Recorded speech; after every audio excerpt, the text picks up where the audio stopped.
She called her husband 17 times while their son was dying. He silenced every single call. While 5-year-old Lucas took his last breath in a hospital bed, Garrett Lawson was in a luxury hotel suite with his mistress. He heard his phone buzz. He saw his wife's name flash across the screen, and he chose to ignore it. But Garrett made one fatal mistake. He forgot who his father-in-law was, a retired federal prosecutor with 30 years of putting criminals behind bars, a man who does not forgive, a man who does not forget. What satisfies more than satisfying justice being served if you love watching, satisfying, karma, satisfying unfold. Hit subscribe and drop a comment. Trust me, you will want to see how this satisfying story, satisfying ends. Let's begin. The machine stopped beeping at 11:47 on a frozen December night. Meredith Lawson stood motionless in the pediatric intensive care unit, her hands wrapped around her son's tiny fingers. The warmth was already leaving his skin, fading like the last light of a winter sunset. 5 years of laughter, of bedtime stories whispered in the dark, of sticky kisses and crayon drawings taped to the refrigerator. All of it ending in a sterile room that smelled of antiseptic and heartbreak. Lucas, her beautiful boy with his father's dark hair and her grandmother's blue eyes. Gone. She had seen death before. As an ER nurse for 11 years, she had held the hands of strangers as they slipped away, had delivered impossible news to families, had learned to compartmentalize grief so she could function, but nothing had prepared her for this. Nothing could prepare any mother for the moment when her child's chest stops rising. The heart monitor displayed a flat green line, its monotonous tone cutting through the chaos of the medical team's final efforts. Dr. Robert Matthews, the pediatric cardiologist who had fought so hard, stepped back from the bed. His eyes met hers, and she saw the defeat in them before he spoke. Time of death, 11:47 p.m. He said quietly, "I am so sorry, Meredith. We did everything we could." She knew they had.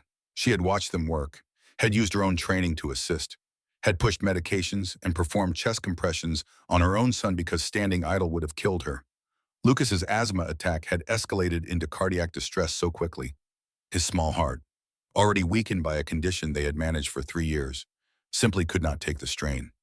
"Mrs. Lawson," a nurse said gently, touching her shoulder, "we need to prepare him now." Meredith could not move, could not breathe. She could only stare at the small face that would never smile at her again, the chest that would never rise with another breath. His favorite stuffed elephant lay tucked beside him on the pillow, the one he called Captain, the one he could not sleep without. She had promised him everything would be okay. She had held his hand and told him Daddy was coming. She had lied. Where was Garrett? The question burned through her shock like acid. She had called him 17 times. 17. His phone had rung before going to voicemail. 17 times she had begged him to come, to hurry, to please answer because their son was dying. She finally released Lucas's hand, her fingers leaving his with a reluctance that felt like tearing her own skin. She stepped back and pulled her phone from her pocket with trembling fingers. The screen showed 17 outgoing calls to Garrett. Not one returned. Her nursing instincts kicked in, the ones that helped her function in crisis. She scrolled past his name and found the only other number that mattered. Her father. William Sterling answered on the first ring, his voice alert despite the late hour. "Sweetheart, what is wrong?" 3 words. That was all she could manage. 3 words that shattered the world into before and after. "Lucas is gone." The silence on the other end lasted exactly 2 seconds. She could hear him processing, could imagine his face shifting from confusion to horror to that iron determination she remembered from childhood. "I am on my way," he said, his voice steady as granite. "Do not move. I am coming." The line went dead. Meredith sank into the plastic chair beside Lucas's bed, her body finally surrendering to the weight of grief. She did not cry. Not yet. She was beyond tears, suspended in a void so vast it swallowed everything else. At 2:17 in the morning, Garrett Lawson finally walked through the hospital doors. Meredith saw him before he saw her. He strode down the corridor with the confidence of a man who had never been denied anything, his cashmere coat dusted with snowflakes, his leather shoes clicking against the linoleum. But something was off. His shirt was slightly wrinkled beneath the coat. His hair was disheveled in a way that had nothing to do with rushing. And when he saw her sitting alone in the hallway outside the pediatric unit, his face arranged itself into an expression of concern that came half a second too late. Meredith.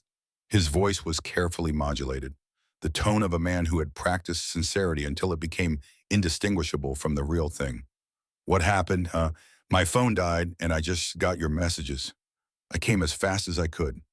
She looked up at him.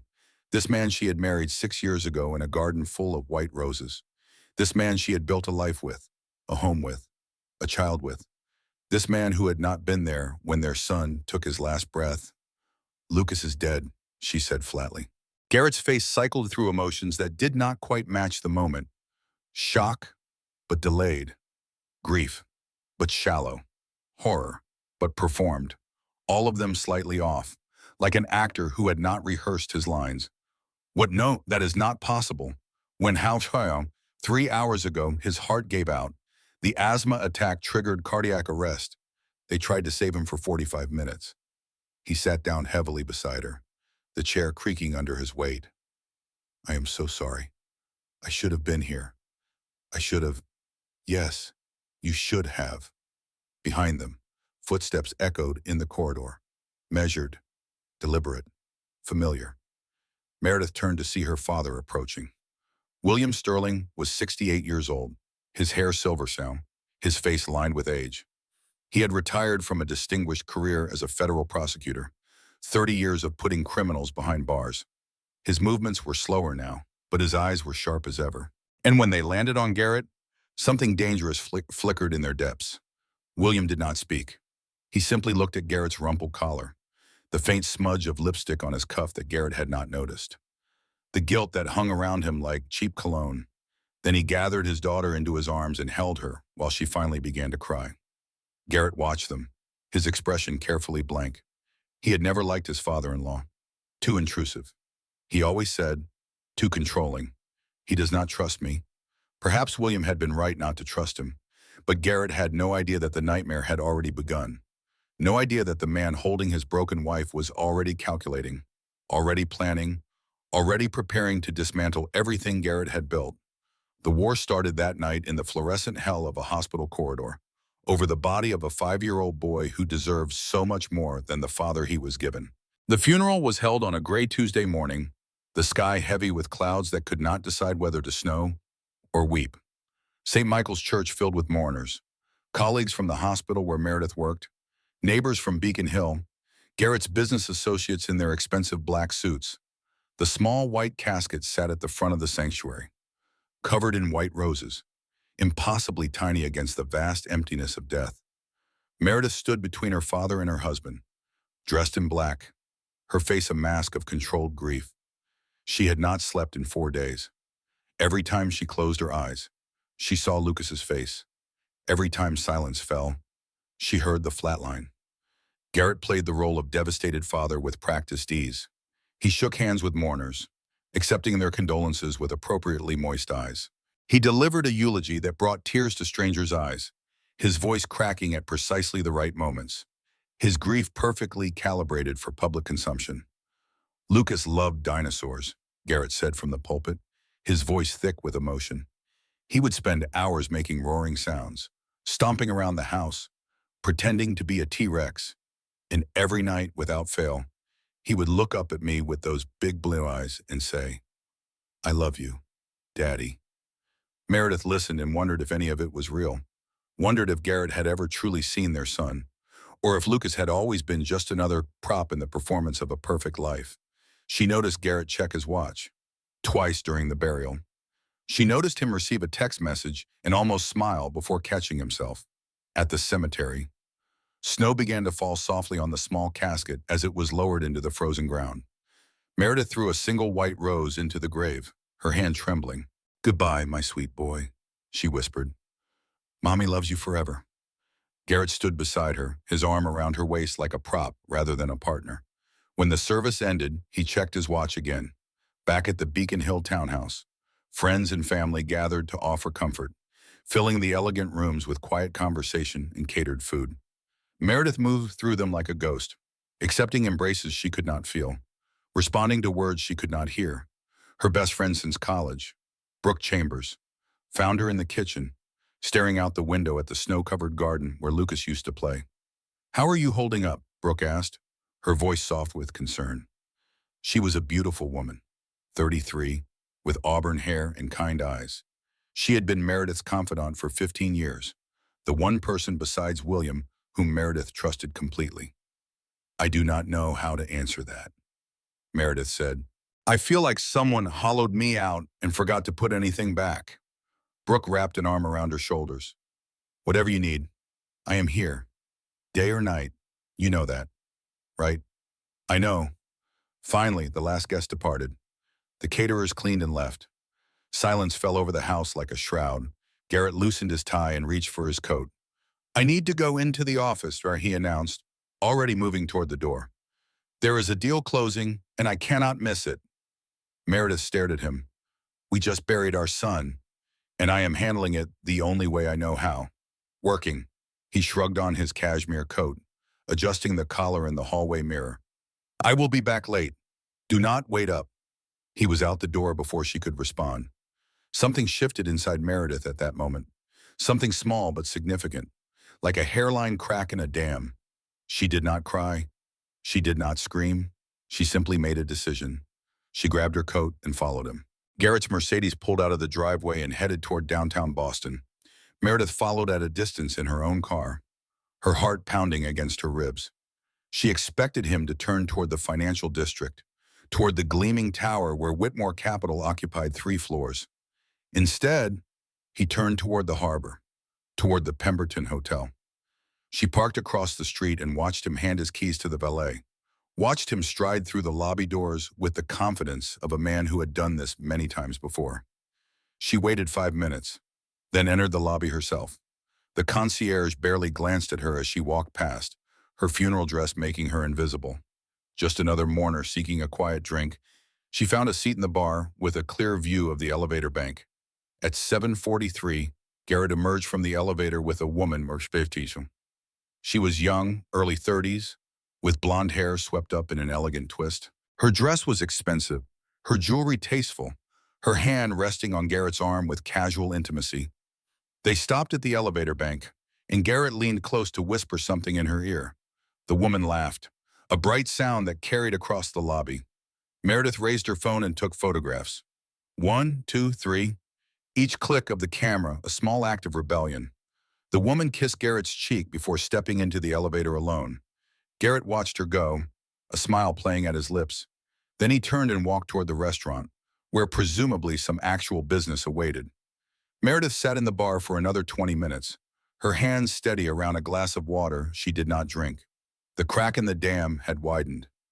Something was flooding through, something she had not felt in years. Rage, not the hot, destructive kind that burns out quickly.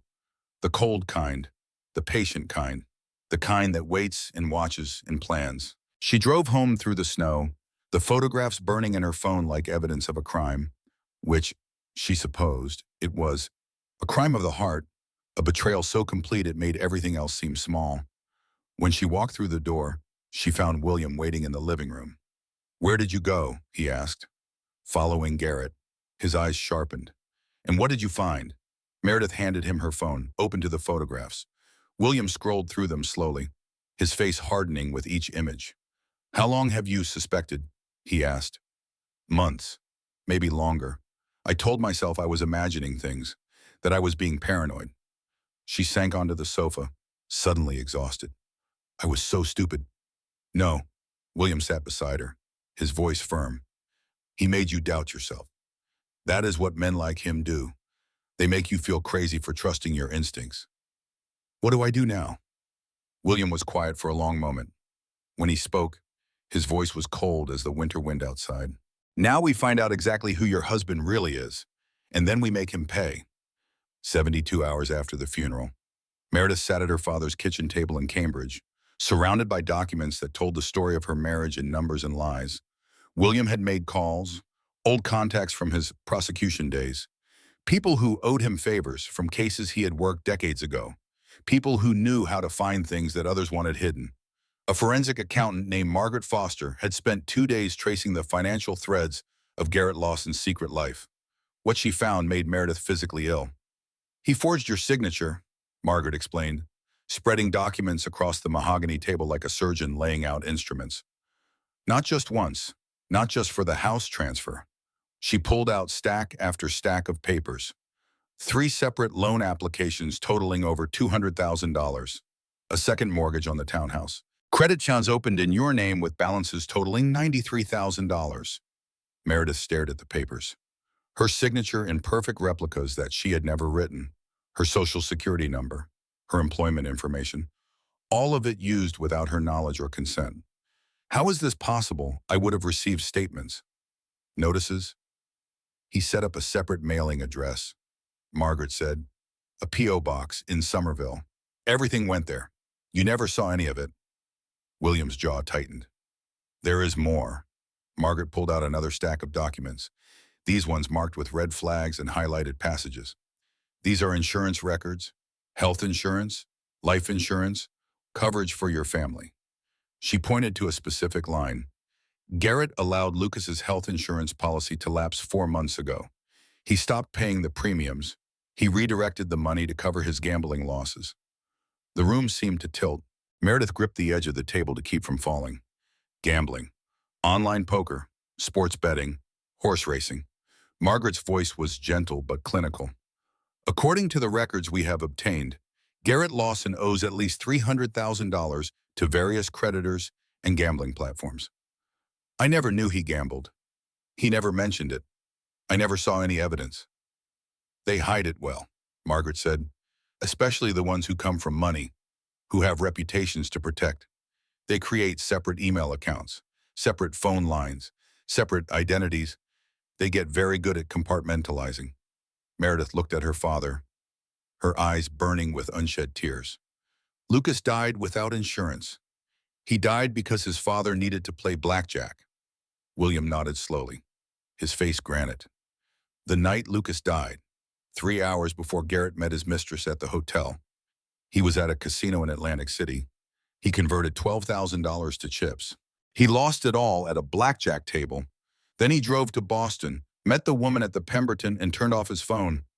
The silence that followed was absolute. Meredith stood abruptly, her chair scraping against the hardwood floor. She walked to the window, staring out at the Cambridge street, the snow-covered trees, the ordinary world going about its ordinary business. I want him in prison, she said, her voice steady now, cold as the winter wind outside. I want his mother's money seized. I want his mistress exposed. I want everyone who helped him to suffer. Then we do this right, William said, rising to stand beside hero. No emotion in the execution. Pure strategy. Cold calculation. Meredith turned to face him. Who is she? The mistress. Sloan Whitmore, 31 years old, senior analyst at Whitmore Capital. Her father is Marcus Whitmore, the founding partner, the founder's daughter. Meredith laughed bitterly.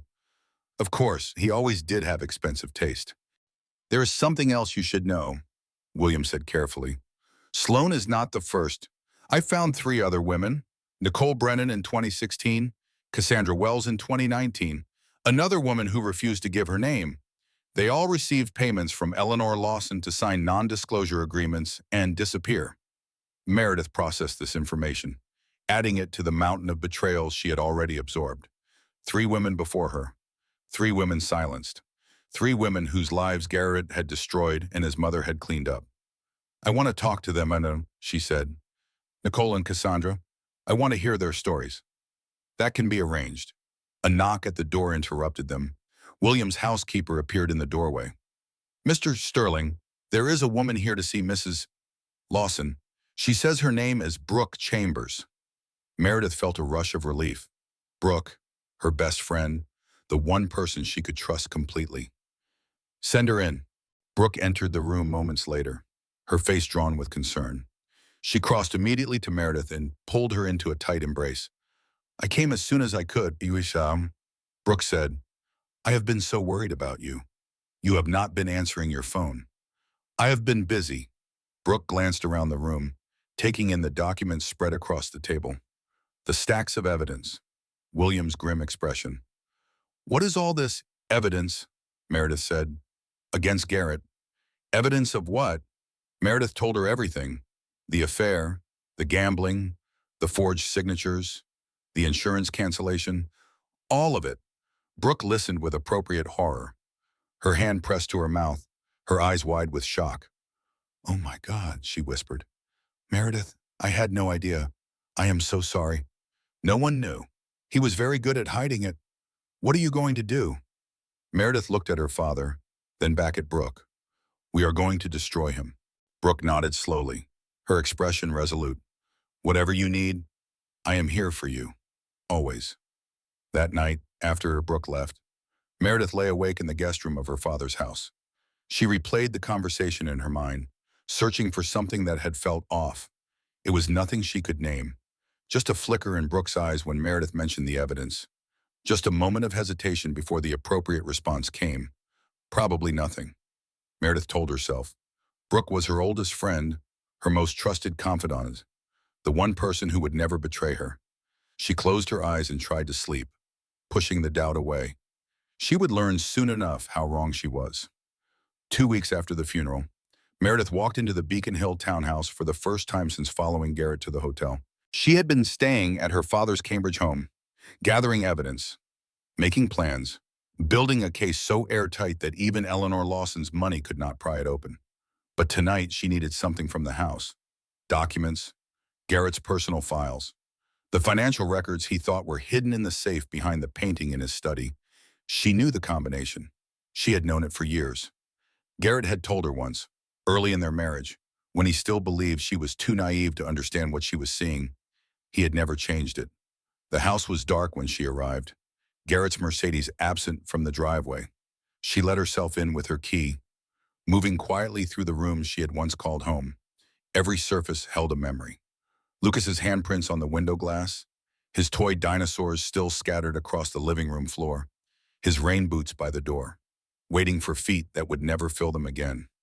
She forced herself to focus. Grief was a luxury she could not afford right now. The study was exactly as she remembered. Leather furniture, mahogany desk, the original oil painting above the fireplace that concealed the wall safe. She moved the painting aside and entered the combination. The safe clicked open. Inside were stacks of documents, bank statements, investment records. A folder labeled personal that made her heart pound. She stuffed everything into her bag, moving quickly, methodically. She was so focused on her task that she did not hear the front door open. What the hell do you think you are doing? She spun around. Garrett stood in the doorway of the study, his face twisted with fury. Behind him, Eleanor Lawson stepped into the light. Meredith had always found Eleanor intimidating. At 67, Garrett's mother carried herself with the authority of old Boston money. Her silver hair was perfectly coiffed, her designer suit immaculate, her eyes cold and calculating. We have been expecting you, Eleanor said calmly. I told Garrett you would come for the evidence eventually. Grief makes people predictable. Garrett strode forward and grabbed Meredith's bag, yanking it from her shoulder. He dumped the contents onto the desk, spreading the documents with rough hands. Looking for something specific, he asked, his voice dripping with contempt. Bank records, evidence of my affairs, proof that I am not the perfect husband you wanted everyone to believe. You let our son die, Bertha, Meredith said, her voice steady despite her pounding heart. You canceled his insurance. You gambled away his medical coverage. Lucas died without insurance because of you. Garrett's jaw tightened. Lucas died because he was sick, because he was always sick, because you insisted on keeping him at home instead of putting him in a facility where professionals could have managed his care. The cruelty of the words took her breath away. You do not actually believe that. What I believe, Sir, Garrett said, stepping closer, is that you are a hysterical woman who cannot accept that sometimes children die, and instead of grieving like a normal person, you are looking for someone to blame.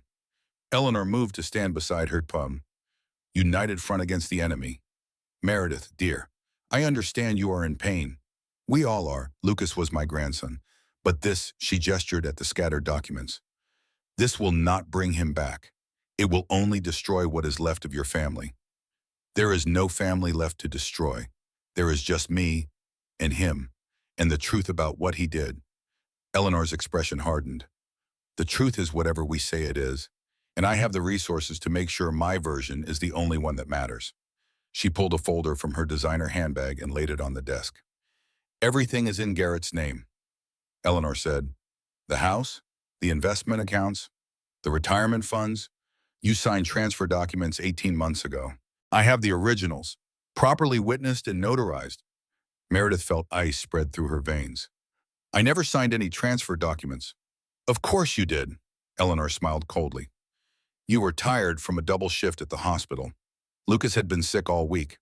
Garrett brought home some paperwork, told you it was just routine updates to your estate planning. You signed without reading. It happens all the time. She remembered that night, the exhaustion, the stack of papers. Garrett's reassuring voice. Sign here, here, and here. You forged my signature. I did nothing of the sort. Your signature is right there, on every document. Any court in the country will accept them as valid. Eleanor leaned closer, her perfume cloying, her smile sharp as a knife. Divorce my son, and you walk away with nothing but debt and a dead child's memory. Fight us, and we will take what little you have left. Your nursing license, your credit, your reputation. She paused. Your father's reputation. Meredith's blood ran cold. What does my father have to do with this? William Sterling had a long career as a prosecutor, 30 years of putting people in prison. Some of those convictions were... Eleanor tilted her head. Questionable. I have documentation. Witnesses, evidence that could reopen cases, destroy careers, send an old man to prison for prosecutorial misconduct. You are bluffing. Am I? Eleanor straightened, smoothing her jacket. Test me if you like, but I promise you, Meredith, if you continue down this path, you will lose everything, and your father will spend what is left of his life in a cell. She turned and walked toward the door, pausing at the threshold. Go home, grieve your son, accept the settlement we offer. Move on with your life. Her voice softened, almost maternal. It really is the best option you have. She left. Garrett followed without another word. Meredith stood alone in the study, surrounded by the evidence she had gathered, evidence that might now be worthless. Her hands were shaking. Her heart was racing. But beneath the fear, something else was growing. They had underestimated her. They thought she would break. They thought threats and intimidation would send her scurrying back to the shadows. They were wrong. 3 weeks after the funeral, Meredith met Nicole Brennan in a coffee shop in Hartford, Connecticut, far from Boston and its memories. Nicole was 35 now, a quiet woman with tired eyes and a wariness that spoke of hard lessons learned. She had been 27 when Garrett targeted her. Young, ambitious, desperate to prove herself in the male-dominated world of finance. He made me feel special, Nicole said, her hands wrapped around a cup of tea she had not touched. Like I was the only person in the world who understood him. He told me his marriage was a formality, that he was going to leave his wife, that we would build a life together. How long did it last? 8 months, until I found out there were 2 other women at the same time. Nicole laughed bitterly. I was so naive. I thought I was different. I thought what we had was real. What happened when you tried to leave? Nicole's expression darkened. He threatened my career, said he would make sure I never worked in finance again, that he would tell everyone I was unstable, that I had pursued him, that I was a liability. And his mother, Eleanor, offered me $50,000 to sign an NDA and disappear. I was scared. I did not know what else to do. Nicole finally looked up, meeting Meredith's eyes. I have regretted it every day since. Meredith reached across the table and took Nicole's hand. Did you keep any evidence? Nicole hesitated for a long moment. Then she reached into her purse and pulled out a flash drive. I kept everything, she said quietly.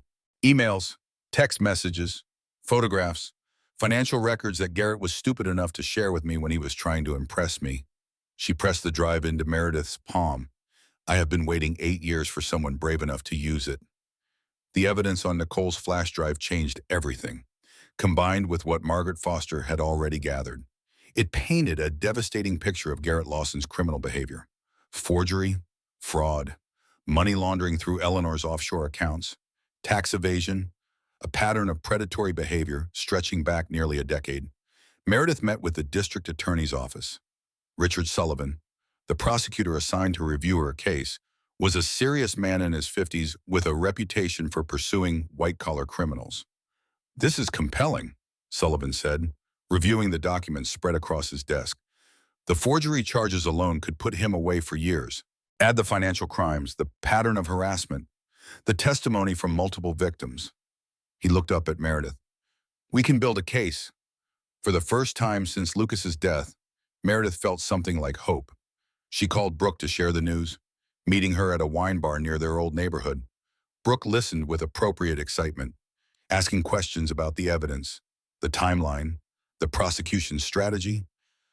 "This is amazing," Brooke said, reaching across the table to squeeze Meredith's hand. "He is finally going to pay for what he did. I could not have done it without your support. You have been there for me through everything." "That is what friends are for," Meredith smiled, the first genuine smile in weeks. "I found another victim, Cassandra Wells. She has original documents that Garrett signed himself, evidence that cannot be thrown out on technicalities." "That is incredible." Brooke's eyes widened. "Where is she?" "She lives in Cambridge now. I'm meeting her tomorrow." "Be careful," Brooke said, concern crossing her features. "Eleanor has eyes everywhere. She might try to get to Cassandra before you do." "I will be careful." But when Meredith arrived at Cassandra Wells's apartment the next day, she found it empty. The landlord told her Cassandra had moved out that morning. No forwarding address, no explanation, just gone. 3 days later. Meredith received the news that shattered everything. Richard Sullivan called her into his office, his face grim. "We have a problem," he said. "The evidence obtained through your father's contacts has been ruled inadmissible. A judge determined it was gathered through improper channels. Without it, our case is significantly weakened." Meredith felt the blood drain from her face. "Which judge?" "Judge Richard Blackwell." The name hit her like a physical blow. Blackwell, one of Eleanor's closest friends, a man who had attended dinners at the Lawson estate for decades. "There is more," Sullivan continued reluctantly. "Garrett has filed a countersuit. He is claiming you are mentally unstable due to grief. He is seeking a restraining order against you. And he has a witness." "A witness to what?" Sullivan slid a document across the desk, a sworn statement claiming that Meredith had threatened to kill Garrett. The signature at the bottom was Brooke Chambers. The world tilted sideways. Meredith grabbed the edge of Sullivan's, her vision swimming. Brooke, her best friend for 15 years, the woman she had trusted with her deepest secrets, her fears, her plans. Working for Eleanor the entire time. "I did not threaten anyone," Meredith said, her voice barely a whisper. "Brooke is lying. She is lying." "I believe you," Sullivan said gently. "But this complicates things. Significantly." That night, Meredith confronted Brooke at her apartment. She did not knock. She used the spare key Brooke had given her years ago, walking into the living room where Brooke sat on the sofa, a glass of wine in her hand, tears streaming down her face. "How long?" Meredith asked. Brooke did not pretend to misunderstand. 3 years. "Why?" "Eleanor pays for my mother's nursing home. I could not afford it. I did not think it would go this far. I never thought," she broke off, sobbing. "Meredith, I'm so sorry. I never wanted to hurt you. My son is dead. You helped hide the man who let him die." I know. Brooke reached for her. "Please, you have to understand. Get out of my life." Meredith's voice was ice. "And tell Eleanor I am not done." She walked out into the cold night air, alone, betrayed, her case in ruins. But she was not broken. Not yet. The first catastrophe came 2 days after Brooke's betrayal. Meredith was sitting at her father's kitchen table, staring at a cold cup of coffee she had not touched, when the doorbell rang. William answered it, in return with an envelope bearing the official seal of the Massachusetts Board of Registration in Nursing. She knew what it was before she opened it. Anonymous complaints had been filed against her. Patient neglect, emotional instability, suspicion of drug diversion. Each accusation was detailed with dates and incident numbers that Meredith had never seen before, referencing events that had never happened. Her license was suspended pending investigation. She was prohibited from practicing nursing until the matter was resolved. This is Eleanor's work, William said, reading over her shoulder. She is us trying to destroy you systematically. Your finances, your friendships, now your career. Meredith stared at her hands, the hands that had saved countless lives over 11 years, the hands that had held her dying son, the hands that were now deemed unfit to touch another patient. What do I do? She whispered. We fight. We prove these complaints were fabricated. But even as he spoke, Meredith could see the doubt in his eyes. Eleanor had resources they could not match, connections they could not challenge, time and money that would outlast anything they could muster. She thought about the patients she would never help again, the colleagues who would hear about these accusations and wonder if they were true. 11 years of building a career, erased by a woman who had never worked a day in her life. Her career, her identity, the one thing she was still good at, gone. That evening, Garrett sent flowers to her father's house. White lilies, funeral flowers, with a card that read, "Thinking of you during this difficult time." Meredith threw them in the trash without a second glance. A week later, the second catastrophe struck. She had been feeling strange for days, nauseous in the mornings, exhausted beyond what grief could explain. She told herself it was stress. She told herself anything except the truth she was too afraid to face. But bodies do not lie. She sat on the bathroom floor at 6 in the morning, staring at the positive pregnancy test. 8 weeks. Conceived before Lucas died, before she knew what Garrett really was, before everything shattered. She was carrying Garrett's child. She could never fully escape him. She pressed her hand against her stomach and felt nothing but terror. How could she bring a child into this chaos? How could she look at this child every day and not see Garrett's eyes? Garrett's capacity for cruelty. She told no one except William. This changes the equation, he said quietly, sitting across from her at the kitchen table. Garrett will use this against you. You know that. I know. What do you want to do? Meredith looked out the window at the gray February sky. What did she want? She wanted Lucas back. She wanted to wake up and discover that the last 3 months had been a nightmare. But wanting did not change reality. I want to keep it, she said finally. I cannot punish this child for what Garrett did. William nodded slowly. Then we will figure it out. Together. He was right about Garrett using the pregnancy as a weapon. Within days, Garrett's lawyers filed a petition for custody rights of the unborn child. Their argument was devastating. Meredith was mentally unstable, as evidenced by the nursing board complaints. Unemployed, living with her elderly father, Garrett, by contrast, was a successful businessman who could provide stability and security. A family court judge, another friend of Eleanor's, granted Garrett visitation rights to the child the moment it was born. 3 days a week, input on all major decisions, a constant presence in her life forever. Meredith sat in the courthouse hallway after the hearing, hands pressed against her stomach, and understood the trap. She could not run. She could not hide. She was bound to Garrett Lawson for the next 18 years. Bound by law, bound by blood, bound by the life growing inside her that she already loved and already feared. The third catastrophe came 3 weeks later. Meredith was in the kitchen making tea when she heard the crash. A heavy thud like a body hitting the floor. A strangled gasp, then silence. She ran. William was on the floor beside his armchair, his face gray, his hand clutching his chest, his eyes wide with pain and fear. His lips moved, but no sound came out. Dad, she dropped to her knees, her nursing training taking over even as terror flooded her veins. Look at me. Stay with me. She called 911 with shaking hands, her voice steady only through force of will. She knew what she was seeing. Myocardial infarction. Massive. The ambulance came in 7 minutes. Meredith rode with them, holding her father's hand, telling him he was going to be okay, telling him she needed him, telling him he could not leave her alone. The doctors performed emergency surgery. Hours passed. Meredith sat in the waiting room, pregnant and terrified, praying to a God she was not sure she believed in anymore. He survived. But the man who woke up 3 days later was not the same man who had sworn to help her destroy Garrett Lawson. William was weak now, diminished. His voice was thin, his movements slow. The fight had taken years off his life, and the heart attack had taken whatever strength remained. I am sorry, he whispered when she sat beside his bed, holding his fragile hand. I brought this on you. The Whitfield case. The corners I cut 30 years ago. Now it is destroying you. Did you fabricate evidence? No. He closed his eyes. But I did not fight hard enough when things were suppressed. I let it happen because I was sure he was guilty.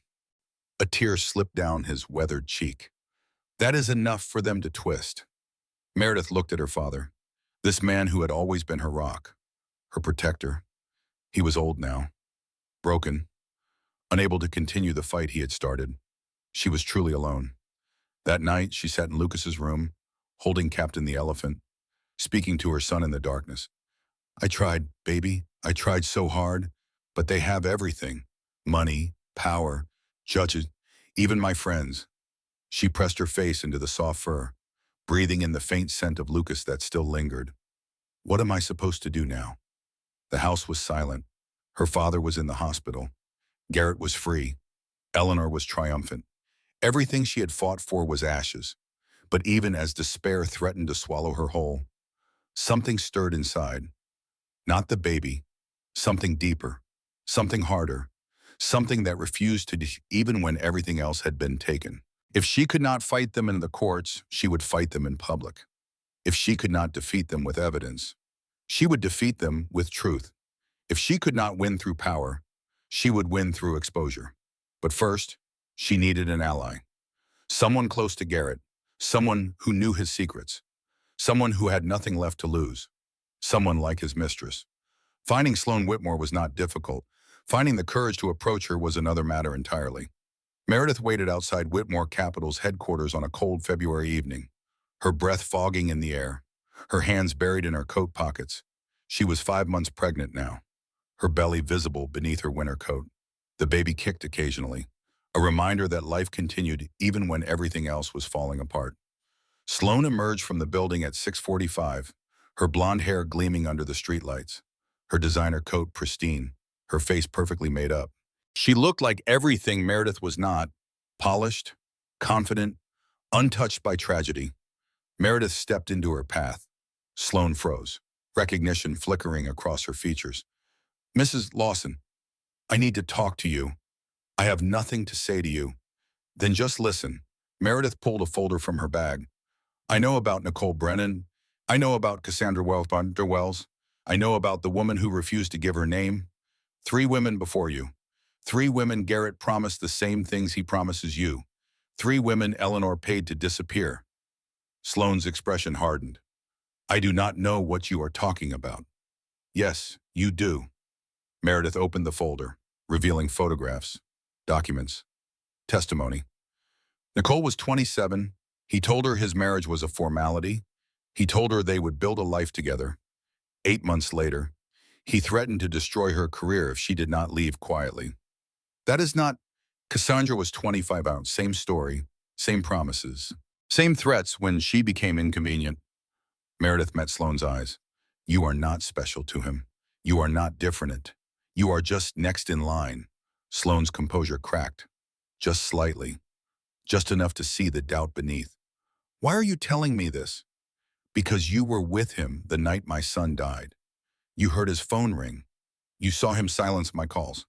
17 times I called. 17 times he chose you over his dying child. Sloane's face paled. He said you were being dramatic. He said your son was always sick and you overreacted. Lucas died at 11:47 that night. While Garrett was in your bed, while I held our son's hand and told him Daddy was coming. Meredith's voice broke. Did he tell you that? Did he tell you our 5-year-old asked for his father with his last breath? Sloane was trembling now. Her perfect composure shattered. No, he did not tell me that. Of course he did not, because you are not a person to him. You are a distraction, an escape. And when you become a problem, when you get pregnant or ask for commitment or threaten his image, Eleanor will offer you money to vanish. If you are lucky, I am not like those other women. That is exactly what they all said. Meredith pressed the folder into Sloane's hands. Read it, all of it, and then ask yourself if you want to spend the rest of your life covering up for a man who let his child die. She turned and walked away. leaving Sloane standing on the sidewalk, the folder clutched to her chest, her certainty crumbling. 3 days later, Meredith received a phone call. "I read everything," Sloane said, her voice raw. "I confronted Garrett. He did not deny it. He just smiled and said I should be grateful he chose me. What do you want to do about it?" Silence on the line. Then, quietly, "What do you need me to do?" "Testify. Tell the truth about what you saw the night Lucas died, what Garrett said, how he reacted to my calls." "Eleanor will destroy me. My father will lose his firm. Eleanor is going to destroy you anyway. The only question is whether you go down as a victim or a collaborator." More silence. Meredith could hear Sloane breathing, could almost feel her wrestling with the decision. "Okay," Sloane finally said. "I will testify." With Sloane's agreement, the district attorney reopened the case. This time the evidence was first-hand testimony from someone with no motive to lie, someone who had witnessed Garrett's callousness with her own eyes. Richard Sullivan called Meredith into his office, cautious optimism in his voice. "This changes things," he said. "Sloane's testimony corroborates everything. The DA is prepared to move forward with charges." For one brief, shining moment, Meredith allowed herself to hope. Garrett was arrested at his office the following week. She watched from across the street as he was led out in handcuffs, past the colleagues who had admired him, past the junior analysts who had feared him, past the security guards who had always waved him through with respect. His face was blank, controlled, but she could see the fear in his eyes. Victory. Finally, Ian. But she should have known better. She should have known that Eleanor Lawson never surrendered without unleashing everything in her arsenal. The worst was yet to come. Eleanor Lawson held a press conference on the steps of the Massachusetts State House. Meredith watched from her father's living room, William beside her on the couch, his hands shaking as he held hers. The local news had cut to live coverage. Cameras clustered around the silver-haired matriarch of one of Boston's oldest families. "I am speaking today," Eleanor said, her voice steady and measured, "because my family has been the victim of a coordinated campaign of lies and persecution." She produced a folder of documents, waving them for the cameras. 27 years ago, William Sterling, then a federal prosecutor, sent an innocent man to prison. Thomas Whitfield spent 8 years behind bars for a murder he did not commit, convicted on evidence that William Sterling knew was tainted. Meredith felt her father stiffen beside her. "I have here affidavits from witnesses who were never called, evidence that was conveniently misplaced, a pattern of prosecutorial misconduct that destroyed an innocent man's life." The reporters erupted with questions. Eleanor silenced them with a raised hand. "William Sterling's daughter, Meredith Lawson, is now pursuing a vendetta against my son. She has fabricated evidence, manufactured witnesses, orchestrated a campaign of harassment because she cannot accept her own role in her child's death." Meredith stopped breathing. Meredith Lawson worked double shifts while her sick child was at home. She neglected her son's medical needs. She prioritized her career over her family. And now, consumed by guilt, she is looking for someone else to blame. Eleanor's voice hardened. "I will not allow my son to be crucified for this woman's failures. I am releasing these documents to the press. I am calling for a full investigation into William Sterling's prosecutorial career. And I am asking the people of Massachusetts to see this case for what it truly is, a grieving mother's desperate attempt to escape responsibility." The press conference devolved into chaos, reporters shouting questions, camera flashes exploding, Eleanor standing calm at the center of the storm, untouchable, unshakable.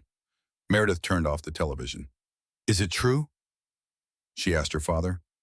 "The Whitfield case." William was silent for a long moment. When he spoke, his voice was barely a whisper. "Thomas Whitfield was guilty. I believe that to this day. But the evidence that convicted him..." He closed his eyes. "There were problems, inconsistencies, things that should have been disclosed to the defense.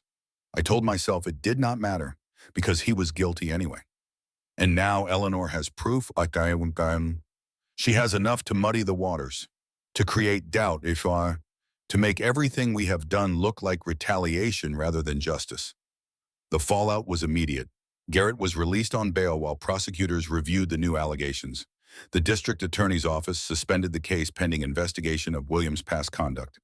Media coverage shifted from Garrett's crimes to William's potential misconduct. 3 days later, Meredith's phone rang. It was Richard Sullivan. "I am sorry," but he said, "we are dropping the charges. The evidence is still solid, but with the allegations against your father, any jury will have reasonable doubt. Eleanor's lawyers will argue that the entire investigation was tainted by personal vendetta." Meredith closed her eyes. "So he wins."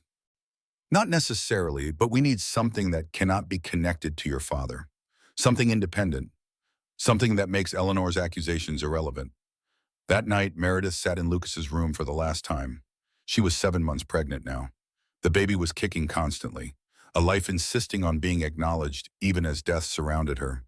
Her father was in the next room, recovering from his heart attack, his reputation in ruins. Garrett was free. Eleanor was triumphant. Everything Meredith had fought for was ashes. She picked up Captain the elephant and pressed him to her face, breathing in the last fading traces of her son's scent. "I do not know what to do, baby," she whispered. "They took everything. They won." But even as she said the words, something stirred inside her. Not the baby, something deeper, something harder. They had taken her son. They had taken her career. They had taken her friends, her marriage, her father's health, her hope. What was left? Only truth, only her voice, only the stubborn, furious refusal to be silenced.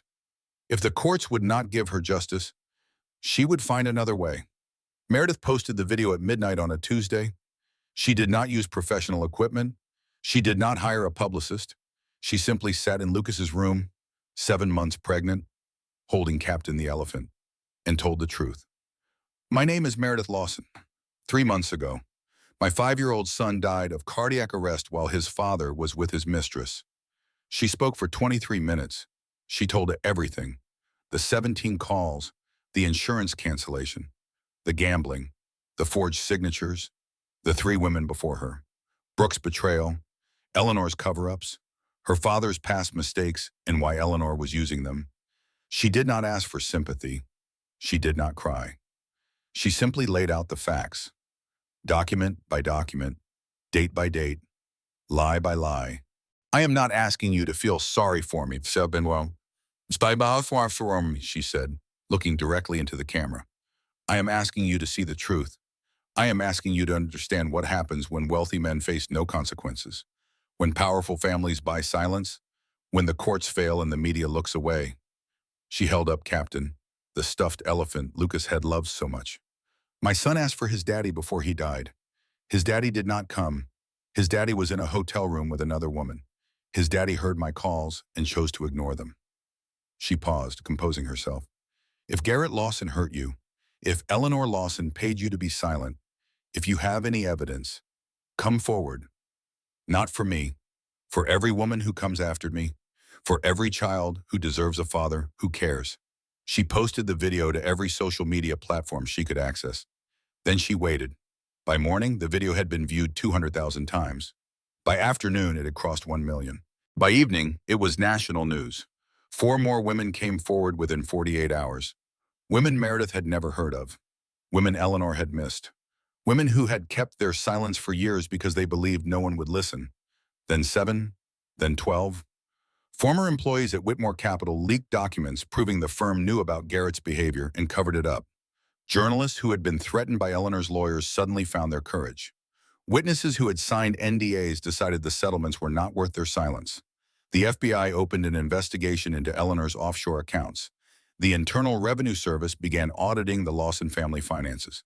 The Massachusetts Bar Association launched an inquiry into the judges who had ruled in Garrett's favor. And the district attorney, facing public pressure he could no longer ignore, reinstated charges. Richard Sullivan called Meredith with news that made her knees buckle. "We have enough. Not just against Garrett, against Eleanor too. Obstruction of justice, bribery, money laundering, witness tampering." He paused. "This is going to trial." The trial lasted 3 weeks. Meredith testified for 6 hours over 2 days. She answered every question the defense attorneys threw at her. She remained calm when they called her unstable. She remained composed when they accused her of fabricating evidence. She looked at the jury and told them the truth. Nothing more, nothing less. Sloan Whitmore testified. Nicole Brennan testified. 8 other women testified. Former colleagues at Whitmore Capital testified. The defense argued that Meredith was a grieving mother seeking revenge. The prosecution argued that the evidence spoke for itself. On the final day of trial, the jury deliberated for 4 hours. They found Garrett Lawson guilty on all counts. The sentencing came 2 weeks later. Meredith sat in the front row of the courtroom, her father beside her, frail but present. She was 8 months pregnant now, the baby pressing against her ribs, a constant reminder that life continued even in the midst of death. Judge Patricia Winters read the sentence. Mr. Lawson, you have been convicted of forgery, wire fraud, money laundering, and multiple counts of conspiracy to commit financial crimes. You systematically betrayed your wife, your family, your colleagues, and the laws of this nation. Garrett stared at the floor, his expensive suit rumpled, his arrogance finally stripped away. This court sentences you to 12 years in federal prison, followed by 5 years of supervised release. You will be required to pay full restitution to all victims of your crimes. Your professional licenses are permanently revoked. The gavel fell. Eleanor Lawson was convicted separately. 8 years. Assets seized. Meredith watched them both led away in handcuffs. She waited to feel triumph, satisfaction, closure. What she felt was exhaustion and grief, and a hollow ache that would never fully heal. But also, somewhere beneath all that, something like peace. 6 months after the trial, Meredith stood at the edge of a small memorial garden on the outskirts of Boston. The garden had been funded by the settlement money from Whitmore Capital, which had paid millions to avoid a civil lawsuit they knew they would lose. Every penny had gone into this place, a sanctuary for families who had lost children, a living testament to the boy whose death had exposed an empire of corruption. The Lucas Sterling Lawson Memorial Garden. Spring had finally arrived, tentative and tender after the long winter. Flowers bloomed in careful rows, tulips and daffodils, and crocuses pushing up through soil that still remembered the frost. A small fountain trickled peacefully at the center. Benches offered places to sit and remember, to grieve and to hope. Meredith walked the winding path to the far corner, where a young oak tree had been planted in Lucas's honor. The sapling was small, barely taller than she was, its leaves just beginning to unfurl in the warming air. In her arms, she carried her daughter. Charlotte was 3 months old now, with her father's dark hair and her grandmother's blue eyes, the same eyes Lucas had inherited. Looking at her sometimes felt like looking at a ghost, a reminder of everything Meredith had lost and everything she still had. She knelt in the soft grass, careful not to jostle the sleeping baby, and placed a single white rose against the brass plaque at the base of the tree.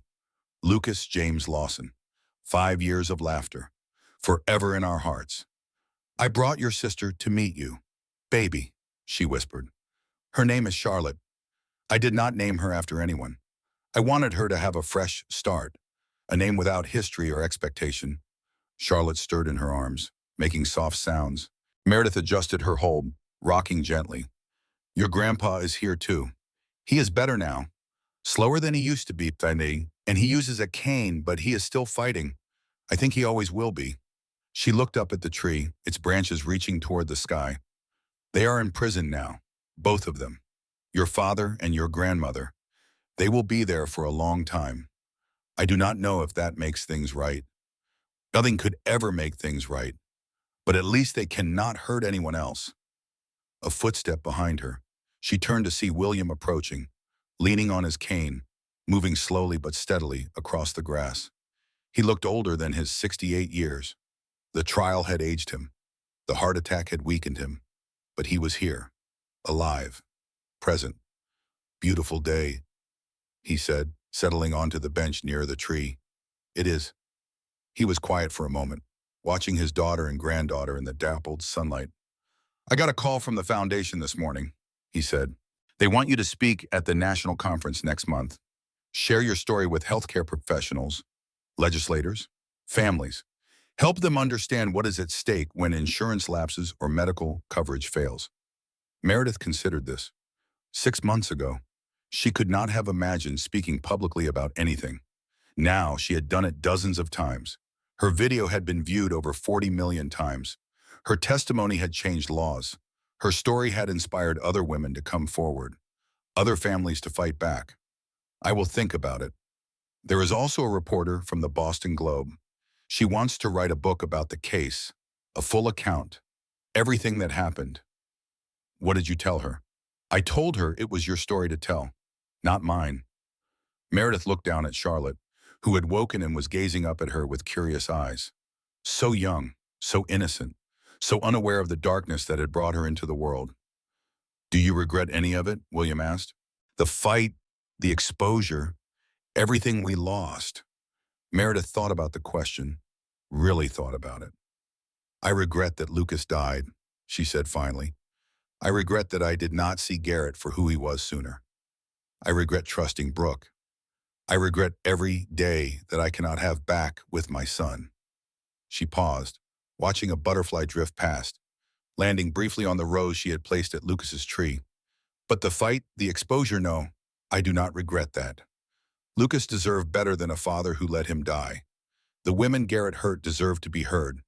The families who came after us deserved to know the truth. She stood, Charlotte in her arms, and looked at her father. They thought grief would break me. They thought money and power would silence me. They thought I was weak because I loved too much, trusted too much, forgave too much. She smiled, the first genuine smile in months. They were wrong. William rose from the bench, crossing to stand beside her. Together, they looked at Lucas's tree, small but growing, reaching toward the light. What happens now? He asked. Meredith kissed Charlotte's forehead, breathing in the sweet scent of her daughter's hair. Now we live. We remember Lucas. We raise Charlotte. We help other families so they do not have to suffer like we did. She turned and began walking toward the garden's exit, her father beside her, her daughter in her arms. The spring sun warmed her face. Birds sang in the trees.